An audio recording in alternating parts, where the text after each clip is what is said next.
నమస్తే అండి, welcome to our channel. నేను మీ మనకంట ఈ బయోటోరియం గురించి చెప్పాను కానీ మనకు 220 రోగాలని నయం చేసేదండి ఈ బయోటోరియం. దీనివల్ల చాలా ప్రయోజనాలు ఉన్నాయి. మనకంటకు కూడా లెగ్స్ కు ఈ వేయడం వల్ల నరాలు అనేది ఫ్రీ అవుతున్నాయి, బ్లడ్ సర్క్యులేషన్ అవుతుందండి. ఫిజియోథెరపీతో పాటుగా ఇవి వేయడం వల్ల బ్లడ్ సర్క్యులేషన్ అవుతుంది.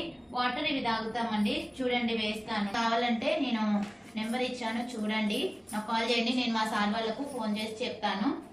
మీకు ఈ బయోటోరియం ప్రోడక్ట్ అందిస్తారు. సార్ వాళ్ళు డెమో చేసిన సార్ వాళ్ళకి నేను కాల్ చేస్తానండి, వాళ్ళు మీకు అందిస్తారు. ఈ వాటర్ తాగడం వల్ల చాలా ఎనర్జీ వస్తుందండి. ఈ బెల్ట్ వేసిన వాటర్ తాగడం వల్ల ఇమ్యూనిటీ పవర్ బాగా పెరుగుతుంది, మంచిగా ఉంటుందండి. మేము తాగినప్పుడల్లా ఈ వాటర్ తాగుతున్నాం. ఈ వాటర్ తాగాక మాకు ఇంప్రూవ్మెంట్ చాలా వచ్చింది. మీరు కూడా ఇంకెవరికైనా ఈ బయోటోరియం ప్రోడక్ట్ కావాలంటే నేను నెంబర్ ఇచ్చాను, ఆ నెంబర్కి మెసేజ్ చేయండి. సార్ వాళ్ళని కన్సల్ట్ చేస్తాను. ఓకే.